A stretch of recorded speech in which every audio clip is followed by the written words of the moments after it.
कहानी की शुरुआत दो स्कूल बसों से होती है जिनमें सिर्फ लड़कियां ही थी। उन लड़कियों में मित्सुको नाम की एक लड़की होती है जो अपनी डायरी में पोयम लिख रही होती है। उसकी दोस्त उसको लिखना छोड़ उसके साथ मजे करने को कहती है। उसी वक्त मित्सुको का पेन नीचे गिर जाता है और वो पेन उठाने के लिए जैसे ही नीचे झुकती है तभी अचानक हवा का झोंका उन पर अटैक करता है और उन दो बसों में बैठी लड़कियों का सिर कट जाता है। मित्सुको बच जाती है क्योंकि वो उस वक्त नीचे झुकी हुई थी। ये देखकर मित्सुको बहुत डर जाती है। तभी फिर से दूसरा हवा का झोंका मित्सुको पर हमला करता है, लेकिन मित्सुको नीचे झुककर बच जाती है। जब बस रुकती है तो वो नीचे उतरकर हाईवे में भागने लगती है। तभी उसे रास्ते में चार लड़कियां दिखती है जिसमें एक को मित्सुको खींच के नीचे गिरा देती है जिससे उसकी जान बच जाती है और बाकी तीनों लड़कियां भी हवा से कट जाती है। पर थोड़ी देर बाद जिस लड़की को मित्सुको ने बचाया था वो साइक्लस को बचाने के चक्कर में मारी जाती है। मित्सुको डर कर भागने लगती है और वो एक नदी के पास पहुंच जाती है जहाँ बहुत सारी स्कूल की लड़कियों की डेड बॉडीज पड़ी हुई थी। मित्सुको अपना मुंह धोती है और वहाँ रखी एक क्लीन यूनिफॉर्म पहनती है और फिर से भागने लगती है। घंटों तक चलने के बाद वो एक स्कूल में पहुंच जाती है जो ओनली गर्ल्स स्कूल था।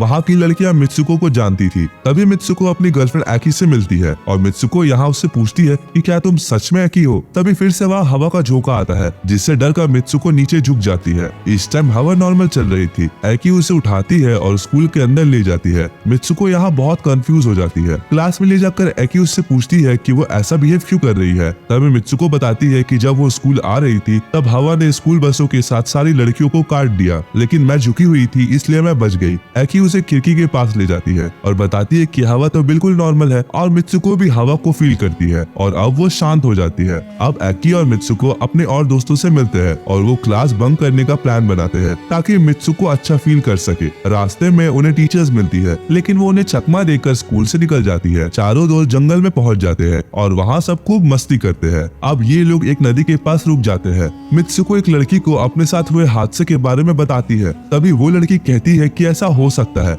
लेकिन यहाँ पर नहीं बल्कि किसी और दुनिया में जहाँ सब कुछ ऑपोजिट है। यहाँ पर हमें हवा जिंदा रखती है तो हो सकता है कि वहाँ हमें हवा मार दे, लेकिन उसकी बात पर किसी भी लड़की को भरोसा नहीं होता। वहाँ थोड़ी दूर पर उन्हें एक बिस्तर दिखता है जो वहाँ जमीन पर लगाया हुआ है और वो सब पिलोस के साथ खेलने लगती है। मित्सुको तभी वहाँ एक लेस्बियन कपल को देखती है जो उनसे कुछ दूर में खड़े थे। ये बिस्तर उनके लिए थी क्योंकि आज उनका हनीमून था। पर मित्सुको के कुछ पूछने से पहले ही वो गायब हो जाते हैं। वही एक लड़की बोलती है कि उन सब की किस्मत पहले ही लिखी जा चुकी है और अगर उन्हें डेस्टिनी को हराना है तो कुछ ऐसा करना होगा जिसे कभी कोई सोच ही नहीं सकता। फिर वो लड़कियां अपना अंडरवेयर दिखाने लगती है जिसे देखकर सब हंसने लगते हैं। फिर वो सब स्कूल वापस आ जाते हैं। मित्सुको को एक तकिया दिखाई देता है। जब वो उसे उठाने के लिए झुकती है तो टीचर मशीन गन से फायरिंग करने लगती है और सबको गोली से मार देती है जिसमें एकी भी शामिल होती है। लेकिन एक बार फिर से मित्सुको नीचे झुकने की वजह से बच जाती है। टीचर कहती है कि ये क्लास बंक करने की सजा है। वो मित्सुको को भी मारने ही वाली होती है लेकिन उसके दोस्त आकर उसे बचा लेते हैं और उसे भागने में मदद करते हैं। अब सब लड़कियां डर कर बाहर भागती है लेकिन अभी भी टीचर्स उन पर गोलियां चलाती है जिससे कई सारी लड़कियां मर रही है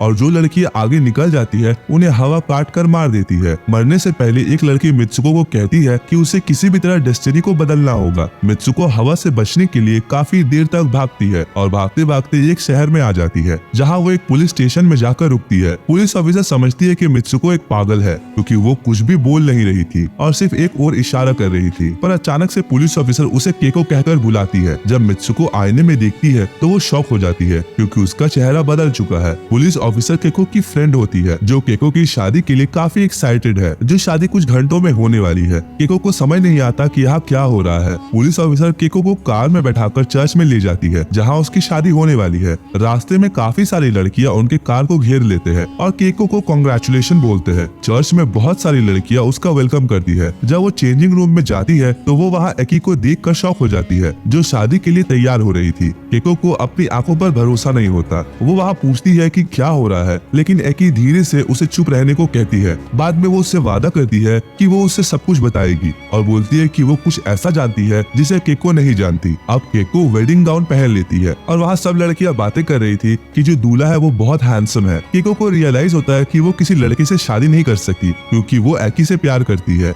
एकी उसे घबराते हुए देखती है और सब लड़कियों को रूम से बाहर निकाल देती है। जब वो दोनों अकेले होते हैं तो एकी केको को उसके असली नाम से बुलाती है और कहती है कि जैसा कहा जा रहा है वैसा ही करो। केको को अब भी कुछ समझ नहीं आ रहा था। लेकिन वो रेडी हो जाती है और सब लड़कियां उसे चर्च में लेने के लिए आती है। एकी उन सब लड़कियों को मार देती है ताकि वो केको को लड़ना सिखा सके। स्टेज में जाने से पहले एकी केको को एक कांच की टूटी हुई बोतल देती है जिससे वो उन्हें मार सके जो उसे तंग करेगी। केको स्टेज में फूलों की जगह कांच का टूटा हुआ ग्लास लेकर एंट्री करती है। यहाँ पर सब गेस्ट लड़कियां होती है जो उसका वेलकम करती है। स्टेज के दूसरी साइड एक कॉफिन रखा हुआ था जिसके अंदर केको का ग्रूम है। तभी अचानक से सब गेस्ट केको का मजाक उड़ाने लगते हैं और अजीब हरकतें करने लगते हैं और केको को कॉफिन के पास ले जाते हैं। जब कॉफिन खुलता है तो उसके अंदर से एक सुअर बाहर आता है जिसका सर सुअर का था और शरीर इंसान का। भीड़ केको को उस सुअर को किस करने के लिए फोर्स करती है पर केको टूटी हुई ग्लास को उस सुअर के गले में घुसा देती है और वो वहाँ कुछ लड़कियों को भी मारती है। एकी उसे बचाने सही टाइम पर वहाँ आ जाती है। तभी पहले के स्कूल की 2 टीचर्स उन्हें रोकने के लिए वहाँ आ जाती है। एकी और केको दोनों टीचर्स से लड़ती है और चर्च से निकलने में कामयाब हो जाती है। एकी टीचर्स का ध्यान भटकाती है, वही दूसरी तरफ केको दौड़ने लगती है। तभी एक ट्रैक सूट पहनी लड़की उसे रोकती है। वो लड़की केको को इज़ूमी कहकर बुलाती है और उसे मैराथन के लिए इनवाइट करती है। केको जब आईने में खुद को देखती है तो वो चौंक जाती है कि इस बार भी वो किसी और लड़की में बदल गई है। वो अब इज़ूमी है जो एक बहुत ही फेमस मैराथन रनर है जिसे सब पसंद करते हैं। उसके बहुत सारे फैंस उसके लिए चीयर कर रहे थे। वो मैराथन में दौड़ने लगती है और अपने दोस्तों को साथ दौड़ते देखती है, लेकिन तभी टीचर्स और वो सुअर ग्रूम उसका पीछा करने लगते हैं। उसके दोस्त उसे हिम्मत बनाए रखने के लिए कहते हैं क्योंकि वही है जो इस दुनिया से निकल सकती है। इज़ूमी अपना रास्ता बदल लेती है और एक गुफा में पहुंच जाती है जहां उसे उसकी एक क्लासमेट मिलती है जो उसे अंदर की ओर ले जाती है और वहां पर बहुत सारी लड़कियां स्कूल ड्रेस पहने शांत खड़ी है। वो अनजान लड़की इज़ूमी को मारने की कोशिश करती है और कहती है कि अगर इज़ूमी नहीं मरी तो वो सब लड़कियां मर जाएगी। एकी सही टाइम पर आकर अपनी गर्लफ्रेंड को बचा लेती है। फिर एकी इज़ूमी को असली नाम मित्सुको बोलने को कहती है। जब वो ऐसा करती है तो वो अपने असली फॉर्म मित्सुको में बदल जाती है। इस दुनिया से निकलने का एक ही रास्ता था कि वो एकी के हाथ में लगे वायर्स को खींचे जिससे एकी 2 टुकड़ों में कट जाएगी। मित्सुको ऐसा करना नहीं चाहती थी लेकिन एकी ऐसा करने के लिए उसे फोर्स करती है जिससे एकी 2 टुकड़ों में कट जाती है और मित्सुको अलग दुनिया में पहुंच जाती है जहाँ सिर्फ आदमी है। थोड़ा आगे जाने पर उसे अपने और एको की तस्वीर दीवार पर लगी दिखती है जिसे देखकर कुछ लड़के गंदी हरकतें कर रहे थे। और इस दुनिया को मेंस वर्ल्ड कहा जाता है जहाँ आदमी एक गेम का मजा लेते हैं जिसका नाम टैग है। एक आदमी मित्सुको को बताता है कि वो फ्यूचर में है जिसे सुनकर वो बेहोश हो जाती है और जब उसे होश आता है तो वो एक गुफा में होती है जहाँ गेम के सभी कैरेक्टर शोकेस की तरह सजाए हुए थे।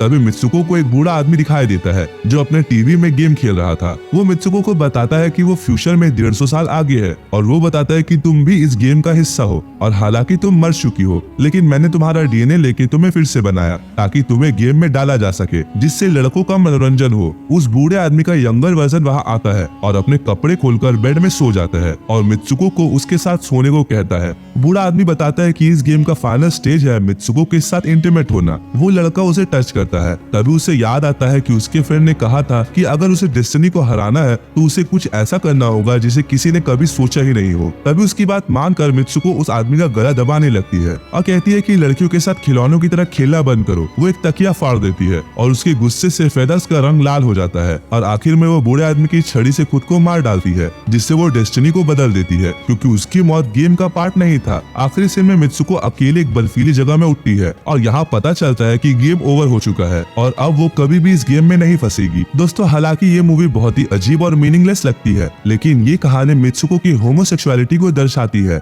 और कितने स्ट्रगल्स उसे एक लड़की होकर जापान में उठाने पड़ते हैं। तीनों लड़कियां एक ही जैसे परेशानियों का सामना कर रही थी। मित्सुको हाई स्कूल में पढ़ती थी जिससे एक लड़की से प्यार था। वो सीन जहाँ जंगल में उन्हें बिस्तर दिखा था वो दर्शाता है कि कैसे गे वुमेन को सोसाइटी समाज से अलग कर देती है। वैसे केको को फोर्स किया जाता है उस आदमी से शादी करने के लिए जिससे वो प्यार नहीं करती। इस तरह उसे वो आदमी सुअर दिखता है जो सिर्फ उससे एक ही चीज चाहता है। फिर इज़ूमी जो बहुत टैलेंटेड लड़की है पर वो सुअर से डरकर भाग रही है जो दर्शाता है कि कैसे कुछ आदमी उसके सक्सेस के बीच आते हैं और उसे कामयाब होने से रोकना चाहते हैं। लास्ट में वो बूढ़ा आदमी लड़कियों को अपने गेम का कैरेक्टर बनाता है जो दर्शाता है कि सोसाइटी में लड़के कितना ज्यादा लड़कियों को काबू करते हैं जो लड़कियों का और उनकी परेशानियों का गलत फायदा उठाते हैं और मित्सुको खुद को मार कर ही इन सब चीजों से आजाद हो पाती है। ऐसे ही और वीडियो देखने के लिए चैनल को सब्सक्राइब करें।